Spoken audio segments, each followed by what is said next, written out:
Greetings, all. Before we start the show today, I want to show you a few AI clips that my guest, Jason, today's guest, created for me just before the show. And I was so impressed by this. Let me just cue them up. They're short but interesting. Here's the first one.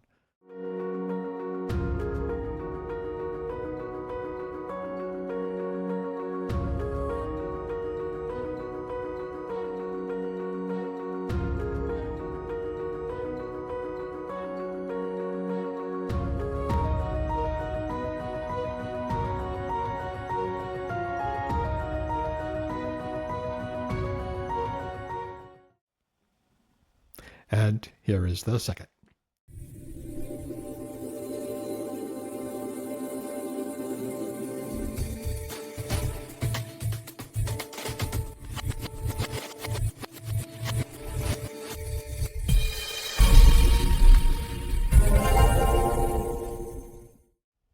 Well, I was impressed. And I put this right at the start of the show so you folks know that this young man has real talent. So let's get into the show.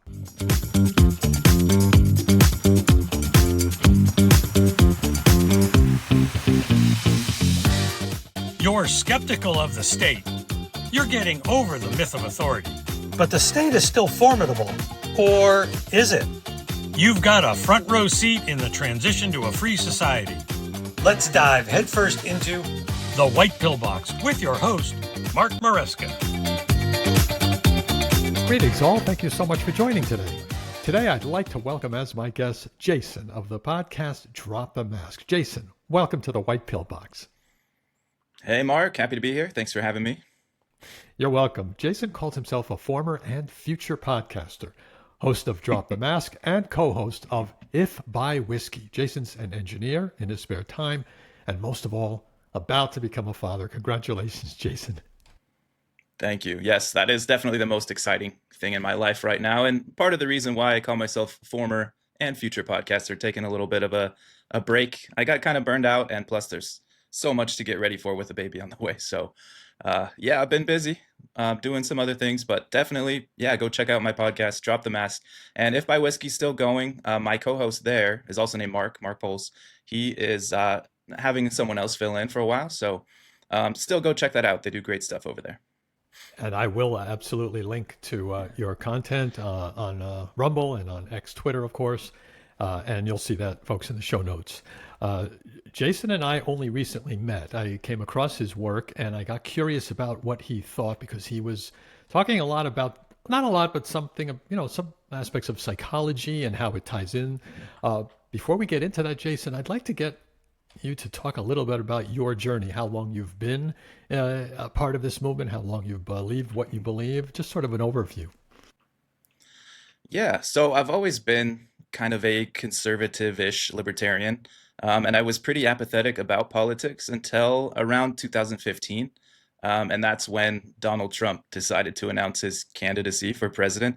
And I never was a fan, but I saw a lot of people really freaking out about it and really just losing their minds about things that he was saying. And some of them weren't great, but they turned it into this big, oh, he's this Nazi, he's authoritarian, he's going to kill all the immigrants or something. It turned into like way out of proportion to what I was seeing.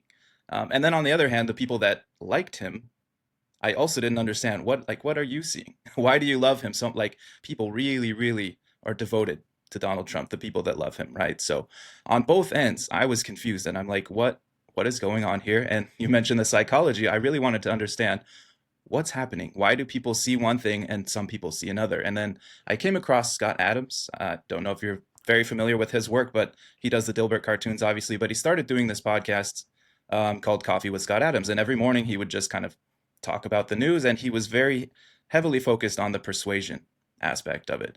And the persuasion, I think, is really critical. And that's why Trump was able to reach so many people in a deep way. But I think there's something in people's personalities that either you like that or you hate it. So it's divisive, right? And so from there, I really got into, I was following the Mises Institute, started reading everything on Mises.org, got deeper into libertarianism as I was both trying to understand the psychology and really flesh out my political positions. And then when we got to COVID, in 2020, it just, man, it really broke me from believing anything about the government was positive to just like, okay, I'm full anarchist now. I'm done with this. It's too much. This cannot be the way that we run our society. It just can't. So I joined the Libertarian Party. I was watching Dave Smith at the time, and he said, hey, come join the Mises Caucus. It's going to be a good time. We're going to take over the LP because the messaging during COVID was not great. If you remember, it was basically ignored of the authoritarian regime that happened during COVID.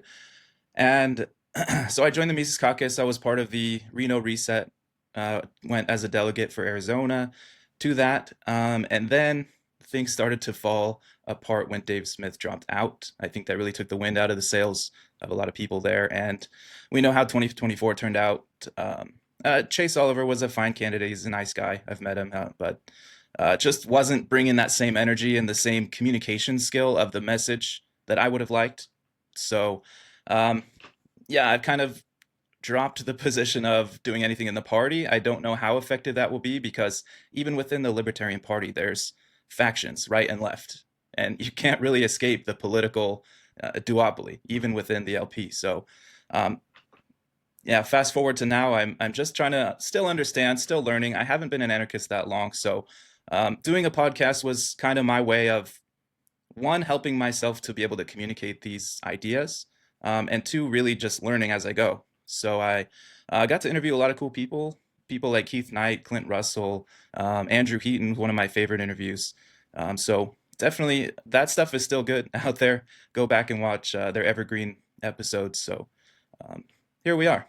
Yeah, I was watching a few of your episodes too. You interviewed Per Byland of the Oh yes, Per. of the He's Mises great. Institute.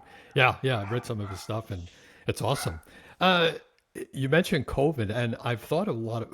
We're going to spitball a little in this interview because you have such a contrast in terms of your length of time. You're barely 10 years into this, and I'm a long termer, and so we have two different perspectives on the exact same thing. And so I'm going to really want to converse like across the map with you. So just sort of get ready for that. I was Great. thinking about COVID when you mentioned COVID. I was trying to think about how impactful that is to the bigger scheme of things. How impactful was it? And I think of it almost like an asteroid coming out of outer space and hitting the Earth and changing the evolutionary pathways Yeah. of species. And I'm not sure it is that dramatic in that sense, but it's not a zero. It certainly had a wake up call. And by the way you were describing your own journey, that there's sort of an element of that where you saw what was happening and it did make you think. So in that sense, do you see how it has had that kind of a sort of disruptive impact? Yeah, I think it's hugely disruptive. Even if you're not really in the politics of it, I think it had a profound human effect on people. It really lowered the trust in society. And then combined with the inflation, the monetary inflation that we experienced during that time that we're still seeing the effects of, I think it's really, really lowered people's time preference, or is it lowered or higher? I can't remember which one means which, That's but always a tricky lowered. one. Yeah. But then, yeah, just the trust of people. And like even now, I'm pretty introverted, so I was kind of okay with lockdowns and everything. But after a while, even I experienced like I need to be around people, even if they're not, even if I'm not directly talking to them. I just want I want to go out to a restaurant. I want to have that. And during that time, like you couldn't see people's faces. You couldn't go sit next to people. You couldn't be in a crowd. It had a profound effect, and I think there's still lasting psychological impact on people from that. Mm-hmm. Sure. And one of the things that I came out of that learning, at least in the years afterward, upon thinking about it, was that it did seem to discourage a lot of the libertarians / anarchists because they said, wow, look at how people went right along with these authoritarian measures. And people did do that. But I think a lot of the people in our a lot of our fellow travelers came away permanently thinking that. And that was sort of so discouraging to them that they kind of thought, well, people are just hopeless. I took a completely different view of that because the reality is 2 years, 2.5 years, whatever it is into it, it went away. It fizzled. The whole COVID thing just stopped. And the state and its major institutions did not hold parades, and they did not shoot off fireworks saying we conquered COVID. I don't remember anything like that happening. In fact, it just sort of fizzled out. Now, the state will always do everything it can to beat its chest and to be proud about its accomplishments, fake or not, mostly fake. And yet here, they did nothing like that. That strongly suggests that it's quite the opposite. They had to back off because resistance and disobedience was growing right in that time frame. And I think the state noticed that, yeah, this is not going to be sustainable, these lockdowns and these mandates and these vaccine passports. And it's not that it was coordinated, but little by little, they all just stopped enforcing, which to me is a very positive thing because it shows that the state is not this all-powerful Star Wars empire thing. It is vulnerable to the environment it operates in. Yeah, it's a good point. Of course, I would have liked that to happen faster, but yeah, it did happen. It did fizzle out, and that's a good thing. I think most people were very happy to just go along with whatever, the science or the regime said. Whoever the people on the news make you feel scared about and and say you must do this or else you're going to kill grandma. I think most people were happy to go along with that because they don't think about the kinds of things that you and I might. They don't think about the philosophy or the underlying reasons or the effects or the second, third order, fourth order effects that are going to happen from this. So they're just like, hey, I want to be a good person. So I'm going to go along with this system that the people that we've lifted up, and we have a democracy, right? So we voted these people in. This is the voice of the people. We're going to follow them. We've chosen them as our leaders. And that's it. That's kind of the extent of it. So to maybe get into some of the things you talk about, where you say we don't necessarily need a majority of people to be libertarians or anarchists to move the needle toward liberty or to even get to that full transition to a stateless society. I think you're right. I think we don't need everyone because a lot of people will just kind of go along with the system that's working. The thing we have to do is help build the system that works. That isn't a state. And to me, it's also white pilling that even though the vast majority probably would have just kept on going with those mandates, clearly there was some resistance happening. And that little bit, and it was little. I mean, yeah, it was happening in France over here, or it was happening in Germany over there, or it was happening whatever in Austin, wherever there was little pockets of COVID resistance happening. In the bigger scheme of things, that was a very small percentage compared to the vast majority of people who were still going along with it and who probably would have continued. And yet that small percentage was enough for the state to back off. And the reason I can make that very bold statement is because you and I know, and everyone knows, if they could have kept those mandates going, we'd have them today. We would absolutely have them today. There is nothing about the state that is so generous that they actually thought 2.5 years in, we've gone too far. We've been a little too authoritarian. Let's be nice. Let's back up. No. They're power seekers. They always want power. They'll do anything they can to gain and keep it. If they're backing off, it means that whatever resistance out there is happening, they see it as a tinder just starting, and they figure, nah, we don't need this to grow into a huge flame. Now's the time to back off. We've tried, let's back off. To me, that's an enormous white pill because, as you were hinting at, it doesn't take much, really, for that kind of skepticism to grow. Yeah, to get to that flame, I think you're looking at revolutions, and I think even the leaders know that at some point, our power, if we overexert too much and it's too miserable for people, they're going to rise up. So, yeah, it started to get miserable for people, and luckily we didn't get to the point where it was full-blown chaos and revolution, because it's going to be painful for a lot of people, even if it did lead to something better in the end. But yeah, you're right. Like, I think it takes just a few people to be outspoken about it. It takes a few people to really make noise, really make sense with what they're saying, and get others, I would say, give them permission to follow along. Give them permission to think differently, think in a way that isn't prescribed. So I think you're right. Yeah, that's a really good and important insight, is that giving permission. I love that expression, because we get caught in our ways, we get caught in our habits. And that's not even something to judge. That's just normal human behavior because we establish habits precisely because they mostly serve us. And yes, it is possible that our habits, like statism, can be bad. And that's a really bad one that whose inertia continues to this day. But when something is true and better, then yeah, it takes perhaps some people who might appear to be on the fringes to make these suggestions to kind of float the balloon there. And if people are starting to talk about it, that is the permission they need to start thinking about it. Now, it doesn't mean necessarily that everybody ends up ANCAP, because that's probably something that will never happen. In fact, I don't think we'll ever see a majority who actually understand this. But again, we wouldn't expect that. People have interests far beyond what we talk about. That's our hobby. It's our interest. It's not everyone else's. What are your thoughts about that? The thought that we won't ever have the majority, is that the question? We won't have the majority as actual anarcho-capitalists. Yeah, I definitely agree with that. I think there is a reason why people tend to organize themselves within a state structure. I think hierarchies are a natural human condition.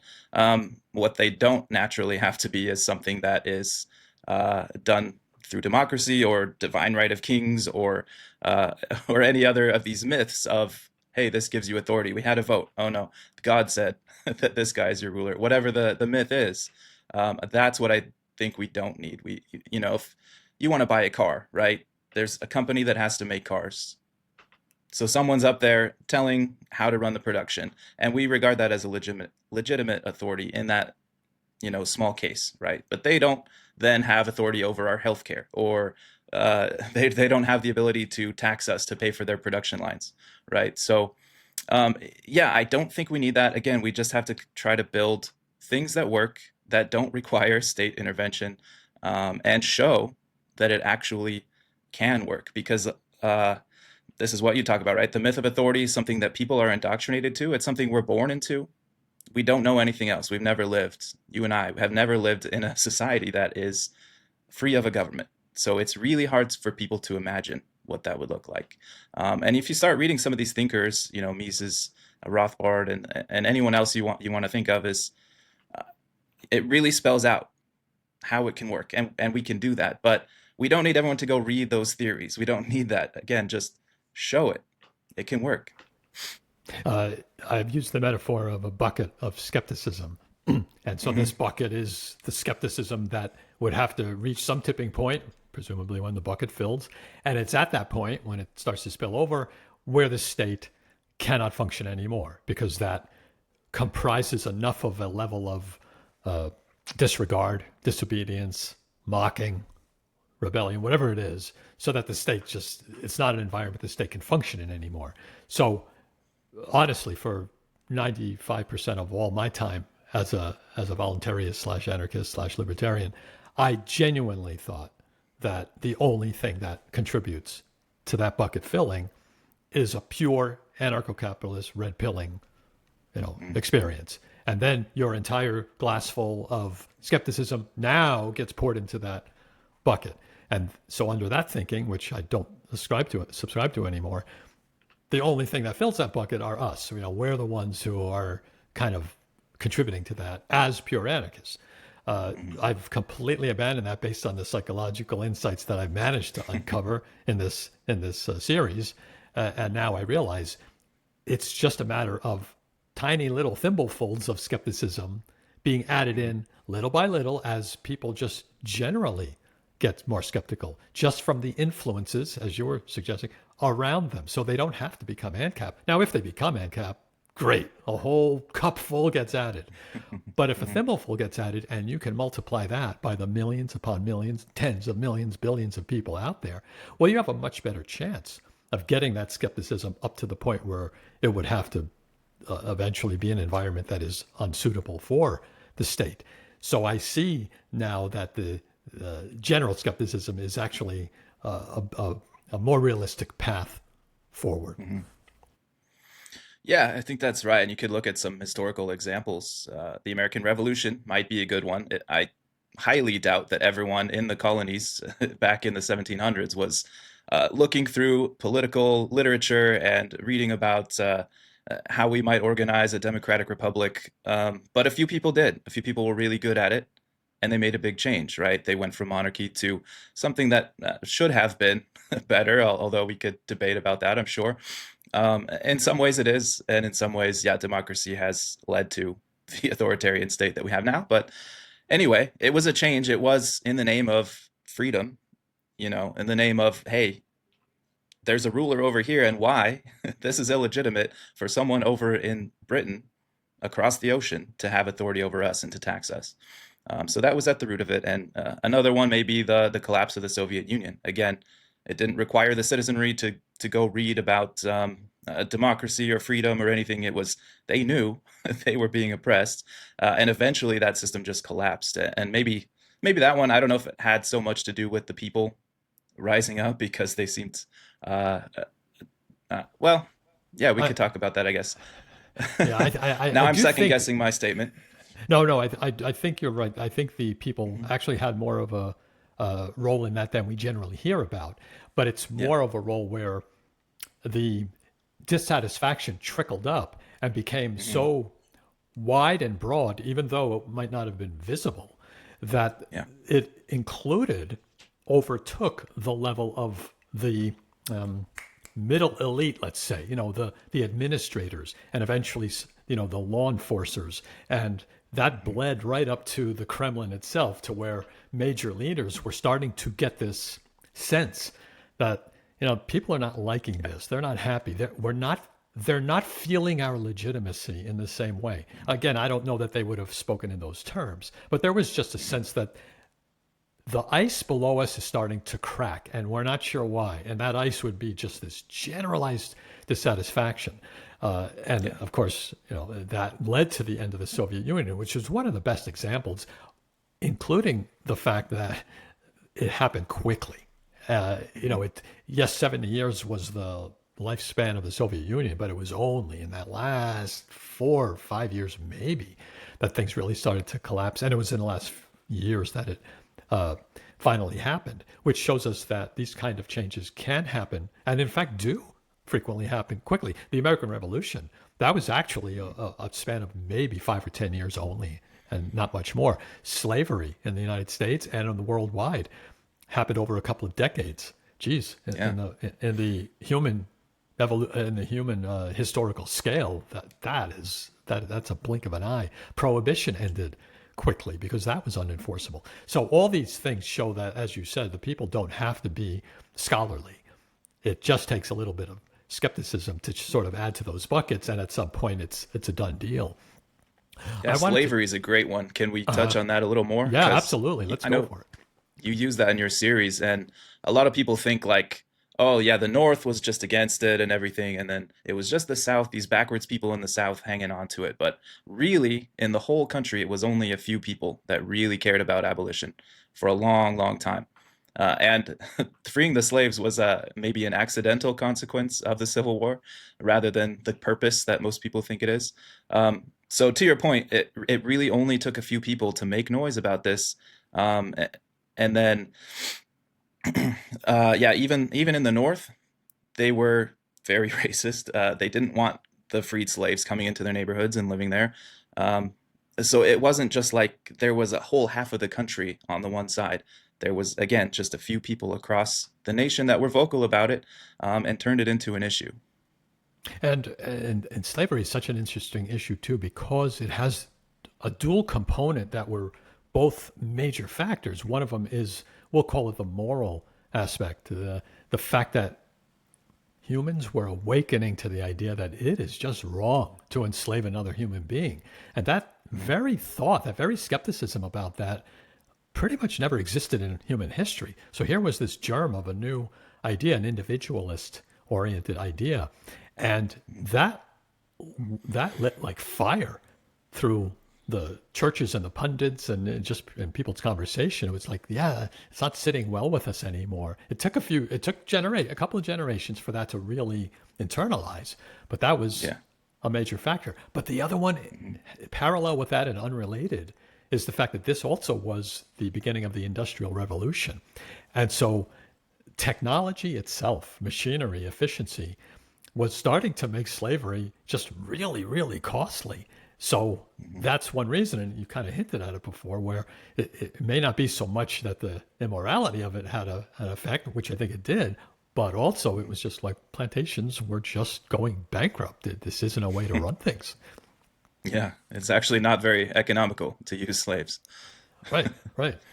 And that ties then to one of my other themes, which I want to touch on with you, and that is technology's role in this very, let's call it, movement or effort of ours. How do you see? I want to kind of pose this to you, even though I kind of have my view on it. I want to kind of get your out of the chute idea about how technology is contributing by means of the internet to the erosion of propaganda. Yeah, absolutely. It is for sure. I would say it's a double-edged sword, but on the positive end, it has people like me and you, people that get really big, like Joe Rogan and Dave Smith's on that trajectory, and so many others who are talking about things that just would not have been allowed on network television. It just simply would not be there. Even going back, you can go back to older stuff like Bill Buckley had a show, and Donahue, where he would interview people like Ayn Rand, and those were good, but it was so rare. Like it was such a thing, and then it was framed in a way where like, oh, everyone's coming down on them for being crazy. So having these long form conversations on the internet is absolutely a white pill. The only thing is that when the regime gets a hold of it, they also have the ability to spread propaganda. So to just dilute the white pill a little bit, yes, it's great for people that are wanting to do good things, and also it enables people who want to do bad things. So there's two sides of it. Right, right. Okay, so let me respond to that. The state has always had a fairly decent, rigid monopoly on the flow of information. And when I say the state, by the way, I'm talking about any form of government authority. It doesn't really matter. It could be a tribal chieftain 10,000 years ago. It could be pharaohs in Egypt. It could be royalty in, the Middle Ages. It could be, some kind of dynasty in Asia. It could be modern democracies. Doesn't matter. When I say the state, I just mean coercive ruling authority. And they've always had this lock on propaganda, meaning they've controlled information flow. Now, in ancient times, or even up to 100 years ago, it was real easy to do that because people were just barely making a living. They had no time to be skeptical about the state or anything else. They were just living, whereas the state is a parasite. So it has the time to, as a luxury, to think of ways to convince the people that it is absolutely necessary and the world would fall apart without them. In the modern technological era, they took it a step further and they dominated information by licensing radio waves, licensing television stations, and that allowed it to be something that, where, as you said, you rarely hear any kind of dissenting. Isn't that amazing, by the way? Just as an aside, that they were able to say, we own the air and you must use a license in order to broadcast a frequency throughout the air. Yep. That's nuts. Yeah. And they managed to do it. And I don't look at this as a conspiracy type thing. It was simply an incentive within the structure of statism to always lock down information flow. So if you think about it as a percentage and say, well, they've got a 95, 98% lockdown on the guardrails of what's permitted to talk about. Okay, and the government decided, this is what you can talk about. You can't talk about anything else. And that is exactly what happened. So people's thoughts are basically constrained within this indoctrinated spectrum. So to me, anything less than that is a good thing. Just mathematically. If it's less than that, it's good. So I do see the modern examples of the weakening of propaganda as a good thing. So yes, it is true. The government can, the state can say, I'm going to send this senator onto Joe Rogan's podcast. Got it. I know. So 3 hours of hearing propaganda. But they would have done that in 20 years ago by spending 3 hours of airtime on NBC Nightly News. So to me, that's actually equal in its amount. What counts is, in the bigger scheme of things, what percentage of the totality of what we consume is driven by the guardrails of what the government is telling us we're allowed to. That's the dramatic difference now. And I would say it's only really become dramatic in the last 5, 6, 7, 8 years, because this is when the CNNs and the Foxes and the Washington Posts have all truly lost most of their viewership and so on. And it's the time during which a lot of us have gone onto social media with a vengeance. We've really spent more and more and more time. How do you see that percentage of time spent being propagandized as significant, or to what degree do you think that's significant?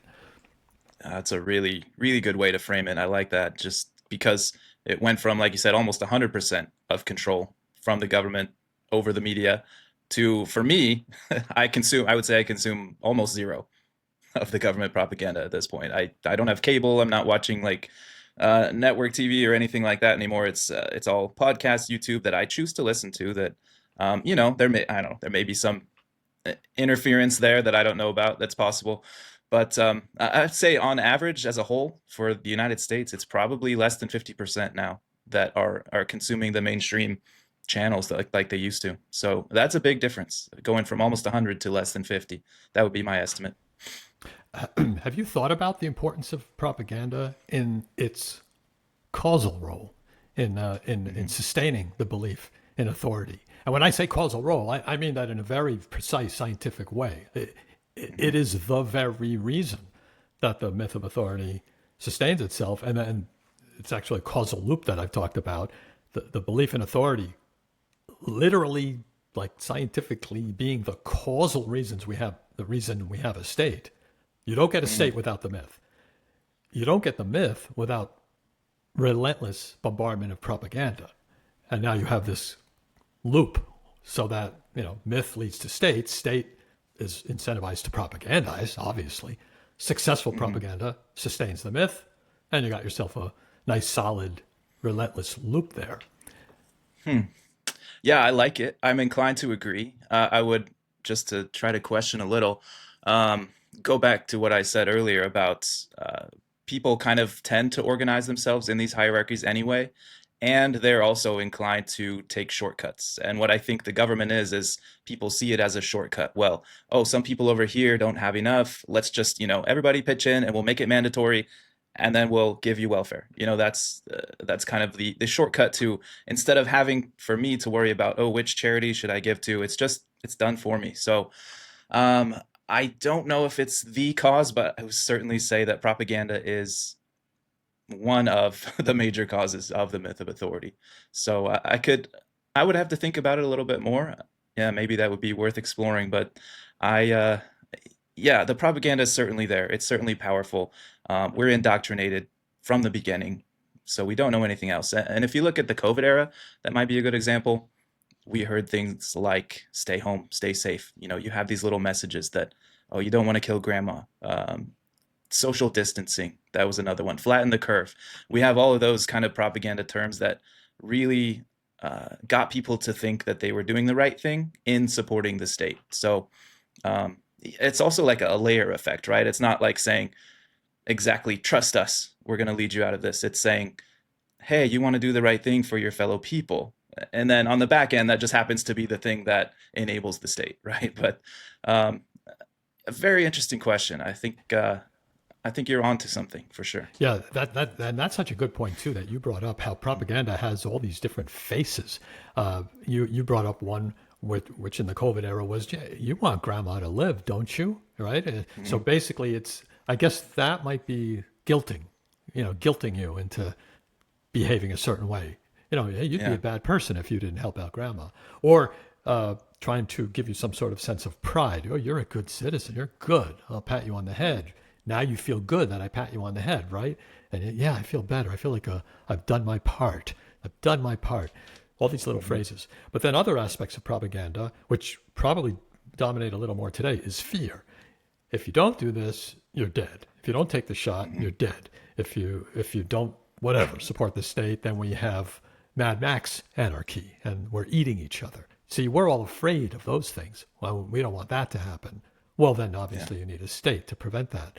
And I would imagine there's other aspects of propaganda. I haven't really thought about that too much, but those seem to be a couple of the common ways that they That's a good one. Yeah. Yeah, you hear that a lot. Like, oh, if the United States wasn't the world empire, then Russia or China would come in and take over that role. And I don't think that's necessarily true, but that's what is in people's minds. It's been ingrained into their heads. Like, well, someone has to be in charge of the whole world, right?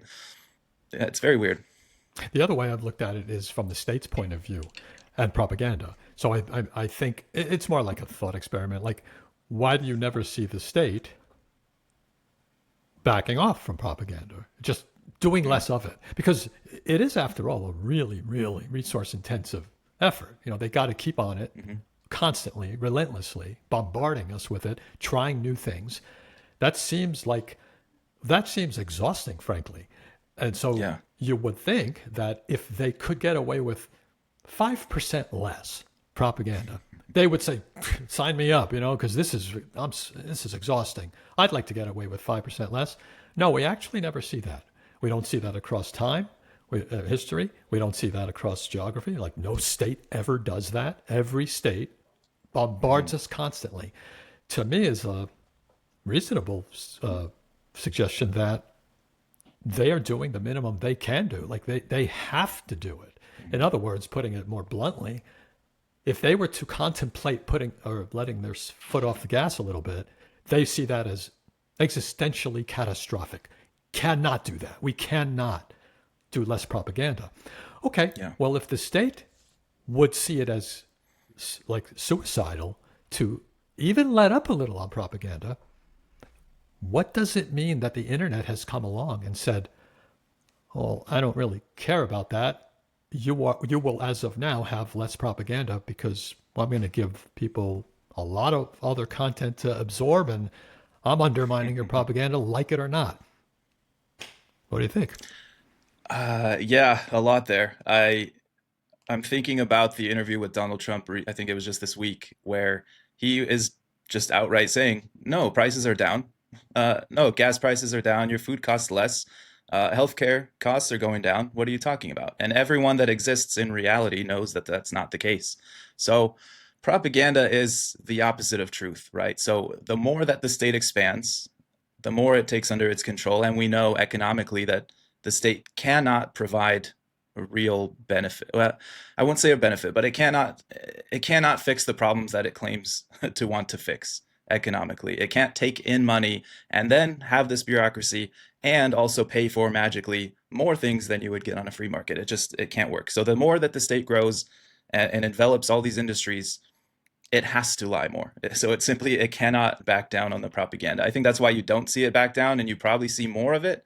Um, but the white pill that you're saying is people are just stop paying attention to that. The more that their propaganda deviates from reality on the ground, the less that people will trust it. Like it's too much of a gap to close with between the reality and what they're telling you. I think that that may just be a natural cycle of how empires rise and fall, just like they try to expand and grow and grow and grow until they can't do it anymore. People don't buy in.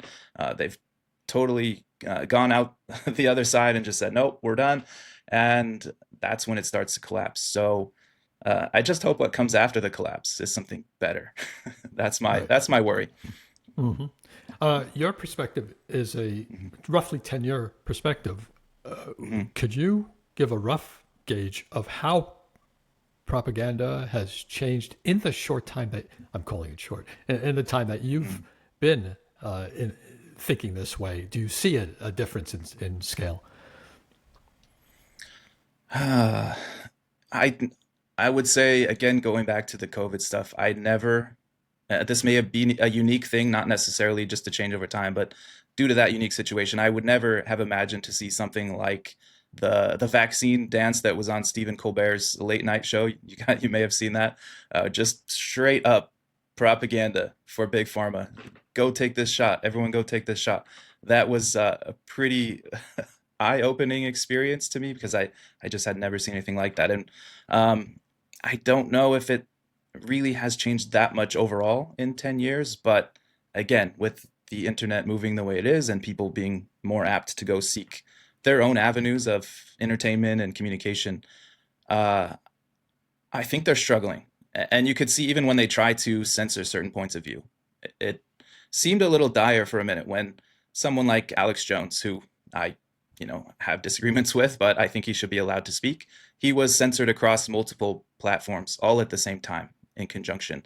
And that was like, whoa, okay, someone's having control over this, or at least they're all on the same page and they don't want certain voices to be heard. So that was a little scary. Maybe that's a change that happened. But now, a few years later, he's back. He's had his struggles, but other people that they've tried to cancel, they found their own avenue. They built their own website, built their own platform to still be heard and still compete. And some of them grew even bigger. So I think they are losing that control, whoever they are. Yeah, and that's so obvious. People like Tucker Carlson, right? 10 years ago, if they had wanted to cancel him, you'd never hear from him again, because there weren't other avenues. So like you say, there are options now, and that is one of the big differences. I had made a note that on something you had said, and it sparked something in my brain. And the idea, we were talking about fear, propaganda in largely using fear.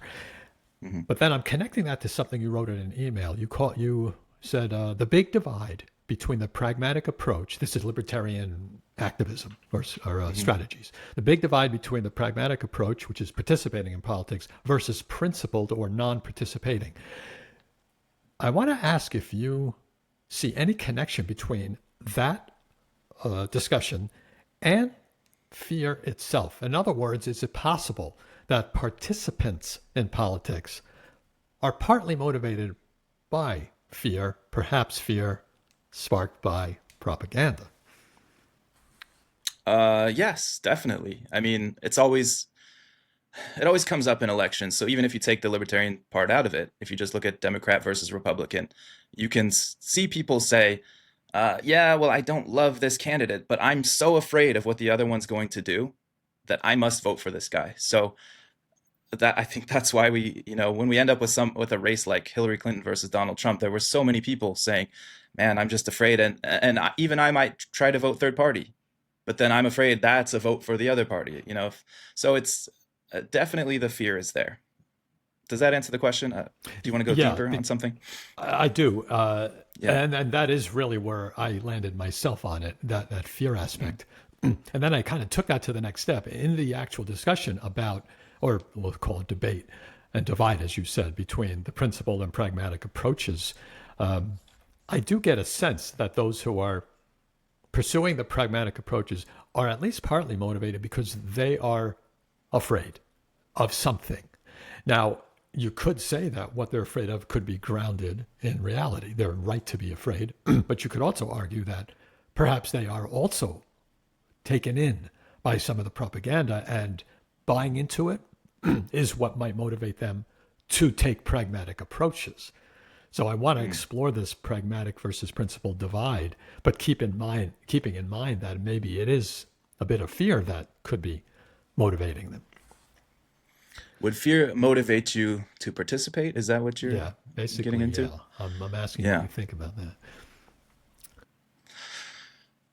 Yeah, definitely. And I don't disparage the pragmatic approach. I think you could make a lot of changes. And, even if you're not going to get a perfect ANCAP society, you can at least move in that direction, right? You can at least stop something horrible from happening.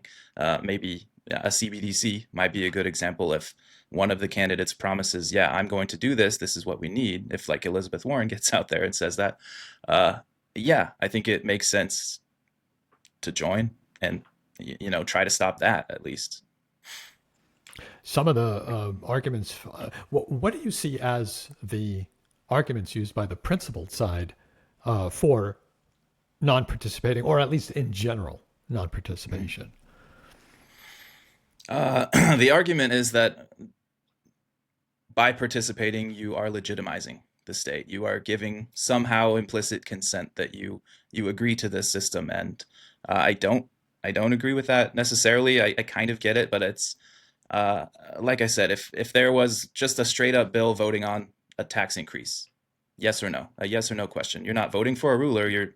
You're giving your disconsent to be taxed more, right? So that could be a good example of where participating in voting and democracy could be helpful and beneficial, and it wouldn't compromise my libertarian principles, I don't think.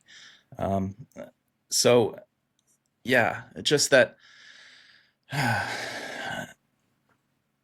I guess if you're going to make that argument, then I'd want to know what else. What else are you doing to make a change? Because ostensibly this is the system that is set up for those changes. I don't believe that really, but I think once in a while you might get lucky and something good happens. So why not? It doesn't really cost you anything. So if you're not participating, then what's your plan? That would be my question. Right, right. Well, Yeah. you brought up such a great example of a theoretical tax increase or decrease. In fact, I think in Austin recently, they actually had on the ballot a pure vote for raising, I think it was property taxes. So here you have an example where something is put forth to a vote in a political context that's pure in its nature. It's an increase. There's nothing, as far as I know, there's no other details connected to that. There's no other, well, with the tax increase, there'll be this offsetting. No, it's just a straight up tax increase. So you can't get a more pure example of an opportunity to vote for something that is isolated in its nature. The analogy I'll often use is if you're in a concentration camp, you're a prisoner, and they put to a vote whether you can have milk at breakfast or just plain old water. Do you participate in that? It's like, yeah, most people would say, yeah, I'm going to participate. I didn't choose to be a prisoner here. I didn't choose this terrible situation. If they're going to give me some opportunity to make my situation a little bit better, I'm going to take it. I'm not going to hurt myself. So the Exactly. example, And you might not yeah, even trust that the people will follow through with that, but it still doesn't really cost you. I mean, I suppose they could look at your vote and say, "Oh, you didn't want to be, taken advantage of in that way." Well, now we know that you're a dissident, and now we're going to attack you. So that's exactly. possible. But otherwise, there's no cost to expressing your discontent with a policy. And examples like yours, which would be, well, I guess we have to admit they're rare. It's rare that there's a vote like that that's so Yeah. clear in its outcome. But nonetheless, it's for a thought experiment purpose, it's instructive. And I've only recently started thinking about this, so I'm still forming my thoughts about it. But I noticed that that could be why this debate between pragmatism and the principled approach is so contentious. I think, and I want your thoughts on this because again, I'm just forming it. It appears the principled side looks at cases situationally. They're most comfortable saying, "I want to look at any given individual situation and ask the simple question: Are there new innocent victims that arise out of this policy or whatever it is? Yes or no? Are you making new innocent victims in this policy A?" Then policy B comes along and they'll ask exactly the same question. Then, as a whole, they look at it and just say, do any of those result in a new innocent victim? Any of them? Yes? I'm not participating. Why? Because the politician, presumably, who is advocating this 300 different policies is going to create a new innocent victim. And the principled person who looks at it in this way, in this discrete way, is just not comfortable doing that. I don't want to be party to making a new innocent victim. Okay, that's the principled side. I believe the pragmatic side looks at it this way. Same set of options, same policy choices, but they add up. They make a summation, a net balance of all new innocent victims or relieved victims, meaning people who are less victimized. They take a net sum of that and they focus on the balance at the end. And they're comfortable doing that. And in seeing whatever net outcome, of course, this would have to be a mental estimation. There's no way to quantify it empirically. In that net estimation, they say, okay, now I'll do exactly the same thing with candidate B, Harris, let's say, versus Trump. And they'll look at those two net sums. One net sum is less than the other. That's my choice. So there isn't the principled way of saying, is there anybody who's newly victimized here? And if so, I'm out. I cannot, in my good conscience, permit that. Whereas the pragmatic would say, I'm more comfortable just net summing all this and just picking the better of the two. I've tried to best describe that and how my thoughts have formed on that. Could you? I'm very That's interested kind in of your comments on it. yeah, a variation of the trolley problem, right? Where a trolley's moving towards people on a track, maybe five people on one side, and if you do nothing, those five people will die. And there's one person on the other side where if you switch the direction the train will go, it will hit that one person. So that one person is a new victim, and now maybe you are directly responsible if you are the one that flipped that lever to switch the tracks, right? So, yeah, I think that's a good way to think about it. Every situation is going to be different. I don't tell people one way or another what I don't know. I didn't vote in the last election, for example, and but I don't. I'm not mad at people who did. One thing I think to think about too is that when you do vote for a candidate, it sets up something in your mind where you try to justify it. So no matter what happens, and you'll see this with a lot of Trump voters right now, excusing things that he does that are totally opposite of what he promised to do during his campaign. I think because they voted for him, and now it's a reflection on that person, on you, if that's who you voted for. So now I have to justify this, and I have to try to keep my own internal consistency to where my image of myself still aligns with my values. So that's also something to think about. I think I dodged your question. No, you know what? But you really hit on such an important thing, and I don't really think I had thought about it. And that is, there is that possible psychological component where if you have participated, you do have a tendency to want to feel like I still did the right thing, even though things didn't work out. Now, Dave Smith, just as an example, he definitely supported Trump, and that was very clear. And he was. I don't listen to all of them out there, so I can't make this broad statement, but he's the only one I'm aware of who actually said that he made a mistake, or at least I believe he said he was wrong to do it. He regrets it. So yeah, he called for impeachment and I think assassination at one point. I don't know that he, just so it's clear, I don't think it was assassination. I think it was like a formal court. Sure. Yeah. Traitor. Well, whatever it is, he That's definitely fair. did that. Yeah. So to his credit, he certainly said that. Now, a lot of the other side would have said, did you not kind of know that a politician was going to do this? How many do we have to cycle through to eventually realize this is exactly what happens? It's in the nature of the system. It's operating per specs. It's not going wrong. But time will tell. You just have to see what he does at the next election cycle, whoever that might be, whether it's Trump himself or whether it's Vance or whoever it is. Are they going to be supporting the candidate at the time? The way I look at it now that I'm thinking about these sort of buckets is that if they're comfortable making these judgments by simply putting a composite sum on the net gains or net losses, well, then that's a declaration of what you're comfortable with doing. It's like, okay. And the principled side that really does look at the discrete individual examples and is not weighing them, that's what they're comfortable doing. And so in that sense, I'm not even sure why they're arguing, because they're operating from a different premise entirely. If you're going to argue, in other words, maybe you should argue from whether it's appropriate to take a net sum or whether it's foolhardy to look at individual cases. Yeah, I think that's the case with a lot of political arguments, maybe all of them, is that people aren't even really talking about the same thing. They're not coming at it from the same perspective. So in that case, the pragmatists versus the principled voters or non-voters in libertarianism, like you said, they're not looking at it through the same lens. They're totally understanding the problem differently, and so they argue about the problem, but not the underlying root of it, I think. Another way that I think they could maybe improve their thinking is to always remember, don't buy into the myth that politics is actually valid or legitimate. If you're going to want to advocate for somebody, since it's representative, ask yourself the question, would you personally do whatever it is that you're advocating?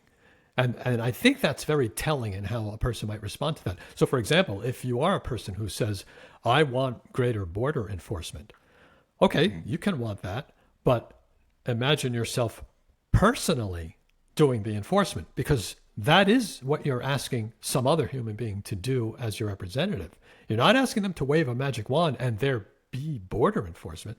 No, you're asking someone with a gun to stand at a place and point it at another person who is not harming anyone from walking over a line.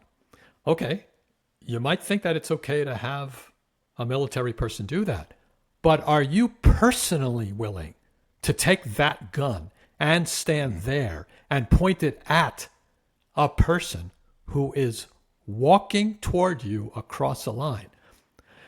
If you're willing to say, yes, I'm willing to shoot that person if they keep walking toward me across the line, then you're consistent. Then if you say, I want to vote for someone to do that, then you are being morally consistent. But if it gives you pause and you think, I'm not sure I would do it, then I think you have to ask the question, well, then how is it okay for you to delegate that? Curious about your thoughts about that. I think that's exactly right. You could do that with anything, like taxes, for example. Are you willing to go to all your neighbors' houses and round up a portion of their paychecks just because you think that you can use that money better than they can? And all these things really underlie that myth of authority. It's using the government to do something is a myth, because it, like you said, it's taking someone else will do it, something that you may not be comfortable doing yourself. So I think you're exactly right on that point. Did you, in your evolution of thinking, were you at a, this is the case, I think, for most of us, our initial wake-up call, our initial red pilling, took the form of hating the state. We realized the state is a group of thugs or whatever it is. They have permission to do things we would not have to do in our private lives. I don't like that. I would like to see the state go away. I'd like to see it reduced. But then for a lot of us, there's a point where we realize the underlying root cause of the state is this belief in authority, and that might merit more of our attention because that is what gives rise to this thing we don't like.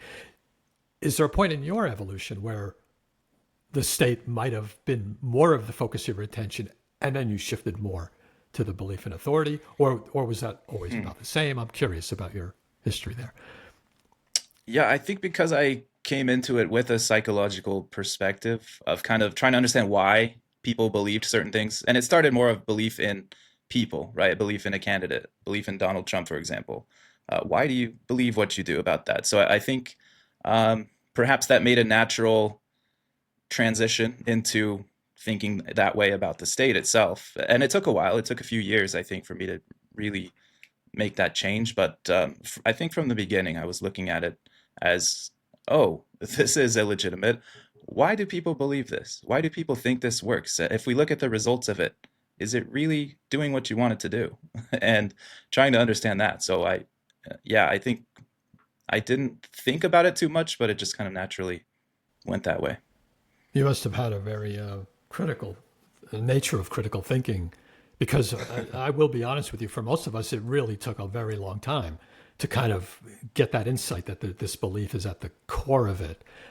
I would imagine we sensed it in some way, because after all, libertarian efforts were always to try to wake up people. Well, wake up to what? It is sort of this illegitimacy of the state, but I can vouch that it was never really focused on as this actual root cause type of thing.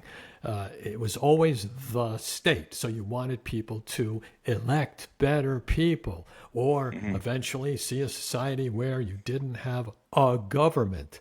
How would you get that? Well, I don't know. Like, they never had a real concept of how it would look like in a transition. And I even think to this day, most people who describe a transition see it as only as a dismantling. Like, that's literally how it happens, is, I guess we vote for really libertarian-ish guys and they decide to close departments. Like, that's, I really don't think they've thought it out in that way. Whereas once you realize that the root cause is the myth, that's kind of all you need, is for the myth to wither.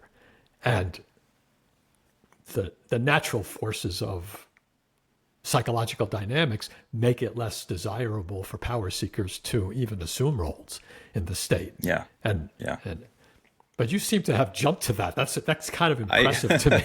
well, like you said, I think I sensed it more than, really internalized the logic of it. But yeah, I think really watching your series, The Myth of Authority, has brought some of those concepts into the forefront for me, and helped really like lay out what exactly is happening behind the scenes. So I thank you for that. And I'll be watching more. Like I said, I've watched about half of it so far, but really enjoying it. Well, thank you. That's Yeah. very kind of you to say that. I want to hear about how you've done this before. I want to hear it again because I think the viewers would love it. The name of your podcast. Could you go through both of them and how you chose to name them what you have? Yeah, Drop the Mask is a little bit of a reference to the COVID masking. That's not the entirety of it, but I started it when COVID had pretty much fizzled out, but then there were some rumors. I think there were a few colleges and different places who were saying, okay, to come back on our campus 2 or 3 years after COVID started, you must wear a face mask. And I was just like, nope, we're not doing this again. I'm bad at this, but let me at least get my voice out there so someone might hear it, and we're just not doing this again. So that was part of it. But the real part, the more deeper part of it, is government itself is a mask. It covers up a lot of things that are unpleasant about the society that we live in, and they have found ways to really hide their authority. So, but once in a while, you do see that mask slip, and that's a phrase from Michael Malice, who I watched quite a bit at the time. You see the mask drop, and they reveal to everyone what they're really doing, what they're really thinking, and that's a very interesting thing. So I tried to combine those and really, again, get into the psychology of what's going on, how the government hides those things from us, the authoritarian things that make everything bad, really the whole society kind of degenerate. I love that. I love it. Yeah. I love it. And then If by Whiskey. If by Whiskey is it's a logical fallacy. So back in the Prohibition times, Mississippi was one of the last states to still have Prohibition laws on the books. And one of the state representatives was asked about his position on whiskey. And he said something like, well, if by whiskey you mean the thing that warms your belly on a cold day, the thing that is a social lubricant and brings people together, then yes, of course, I'm in favor of whiskey. And then he says in the next breath, if by whiskey you mean the thing that tears families apart, that ruins society, and yada, yada, yada. He goes on and on. He has a very eloquent speech about it, but he takes both positions simultaneously in the same paragraph. And you just have to, kind of laugh and give him a golf clap for that, because it's a very, very political thing to do, right? Take both sides of an argument in the same thing. And so on If by Whiskey, we do try to look at both sides. Of course, we're very opinionated ourselves, but we still try to be fair and look at all angles of the thing that, people are worried about, whatever that is. Yeah, it's awesome. And I know you, like I say, you probably talk about that a lot, but I just love hearing that. That's good. Yeah. To be honest, I had not known that was actually a logical fallacy itself. Yeah. And we learn when we learn about these logical fallacies how we could be subjected to them. And on the Drop the Mask, I just absolutely love that. I like to think about the Wizard of Oz at the end when they pull the curtain. And the reason I like that particular one is because it ties into my own, the purpose of my podcast is White Pills. When you pulled back that curtain, and I even remember sensing this as a child when I would watch that scene where they pulled back the curtain on the wizard, how pathetic he looked. He was just a man, but he was also a pathetic looking man. He stumbled and he was nervous and he was weak.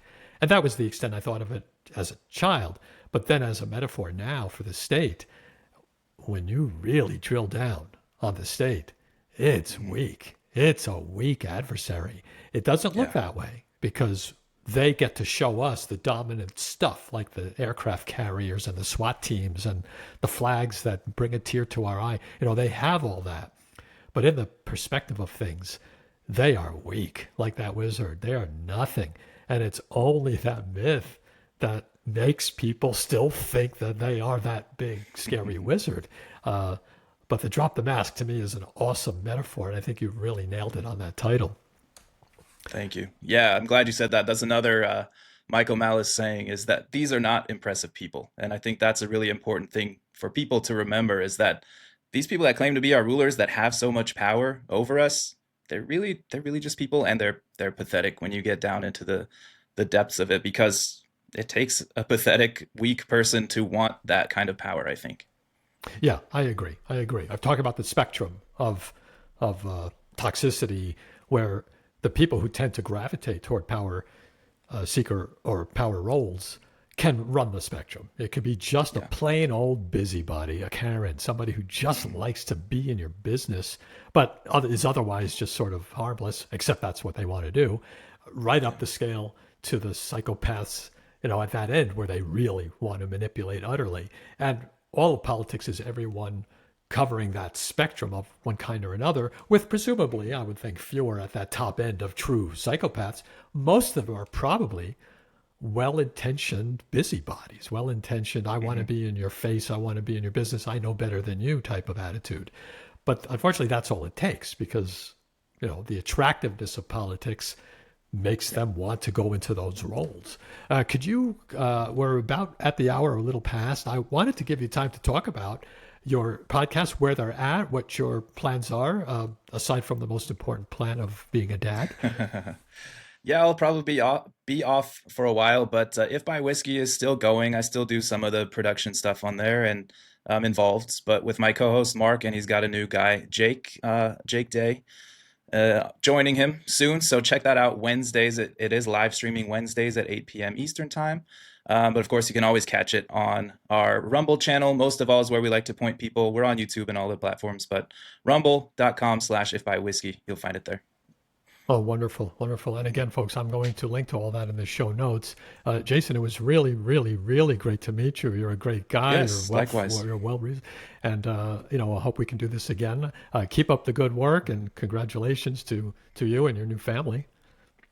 Thank you, man. Thank you. Yeah, a lot of great ideas out there. I'm going to have to do some more research and thinking about things, but yeah, I would love to talk again. Thank you. Great. Folks, be sure to check out the show notes for information about Jason and his two related podcasts. And as always, thank you to everyone out there for joining us today. Take care, and see you next time. Thanks so much to all subscribers and everyone who joined today. And remember, keep looking for those white pills.